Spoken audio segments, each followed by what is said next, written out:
Every year, airlines quietly retire aircraft the size of apartment buildings. A Boeing 747 weighs close to 200 tons and stretches longer than the Wright brothers' first flight. It doesn't fit in a junkyard. It doesn't fit on a truck. You can't tow it to a scrapyard around the corner, and you certainly can't leave it at the curb for pickup. So where does an object that enormous actually go once nobody wants to fly it anymore?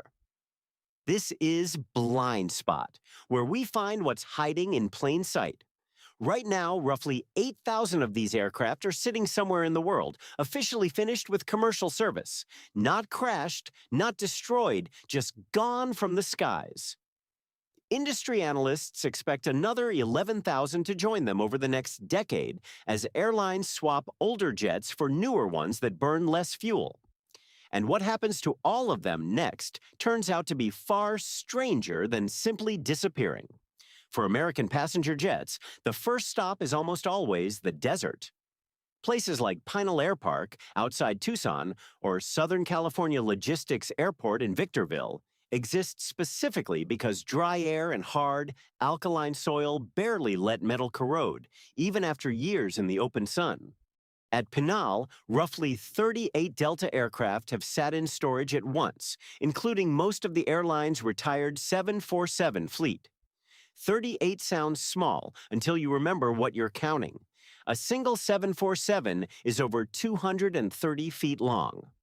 Line those 38 aircraft up nose to tail, and the row would stretch almost 2 miles, nearly the exact length of San Francisco's Golden Gate Bridge, deck and all.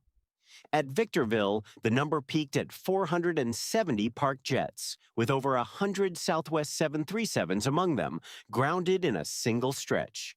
Line up just those Southwest jets nose to tail, and the row would run nearly the full length of Central Park, from 59th Street all the way up to 110th.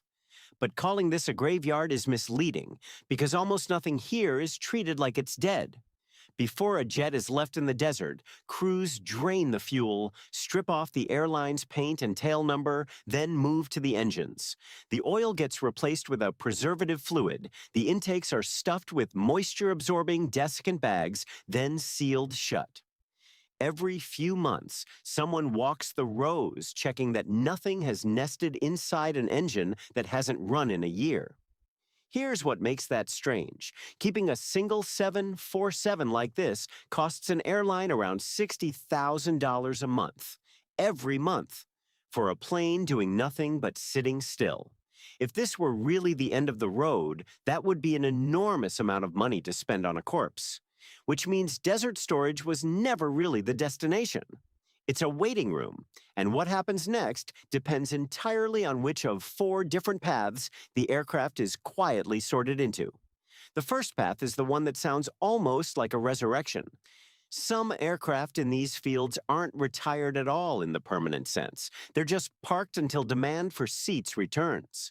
When conditions change, whether that's a recovering economy or a smaller airline needing cheap capacity, a jet that looked abandoned for 2 years can be pulled out, reactivated, repainted, and flying passengers again within weeks.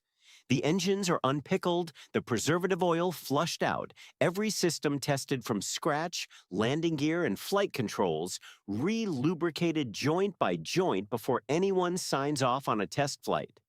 Many of the aircraft that filled these deserts during the pandemic followed exactly this path back into the sky, sold onto smaller carriers who couldn't afford anything newer, or leased back out once travel demand recovered faster than anyone expected. From the outside, a jet parked for 2 years and a jet parked for 2 weeks can look completely identical, right down to the tape over the engine intakes. The second path takes the same airframe somewhere the manufacturer never designed it for. A retired passenger jet can be stripped of its seats, its galleys, its overhead bins, and converted into a freighter. A Boeing 767 that spent 15 years carrying tourists can come out the other side of a conversion program carrying cargo instead, with another 15 years of service ahead of it. The plane hasn't vanished. It's just wearing a completely different job. Somewhere right now, A jet that once had your seat number stenciled into an overhead bin might be hauling parcels across the Pacific overnight, with none of the passengers who used to fly it ever finding out. Not every aircraft gets that kind of second act, though, and this is where things start getting genuinely strange. The third path is the one most retired jets actually take, and it has almost nothing to do with flying again. Airlines use these stored aircraft as living parts bins for the rest of their fleet. A single retired plane can spend years slowly vanishing, one component at a time, while its identical sisters keep flying overhead. Engineers call this cannibalization, and it quietly accounts for the majority of aircraft sitting in storage yards at any given moment. The reason comes down to a number most passengers never think about. A single used landing gear assembly from a 747 can sell for up to $300,000. A cockpit display screen goes for around $30,000. An auxiliary power unit, another $25,000. Broken into pieces and sold separately, one aircraft can be worth more than it ever was sitting whole on a runway. An aircraft can sit almost intact for a year until each individual piece becomes more valuable removed than left in place. Then it loses one part after another until what's parked in that row barely resembles an airplane at all anymore. From the ground, there is almost no way to tell which one is still whole and which one has already been quietly gutted from the inside. The outer shell keeps its shape long after the aircraft has stopped functioning as one, still wearing the silhouette of a flying machine. Eventually, once enough has been stripped away, there's a final path left. What remains gets handed to a dismantling crew, and this part moves fast. Specialized teams can recover around 90% of an aircraft's total weight for reuse or recycling. The engines and instruments already gone in most cases. What's left of the aluminum skin gets cut, sorted, and melted down, headed for industries that have nothing to do with aviation at all.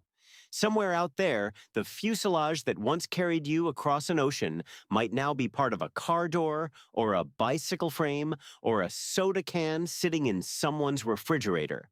And that's the answer to where 8,000 retired jets actually go. Not one place. 4 different ones, running at the same time, and no way to know from a distance which future a specific aircraft is headed toward. Reactivated and sold to a carrier on the other side of the planet, converted into something that hauls freight instead of people, cannibalized down to nothing, piece by valuable piece, or melted into something that will never once leave the ground. If you like finding the stories hiding in plain sight, subscribe to our channel, because there's always another blind spot.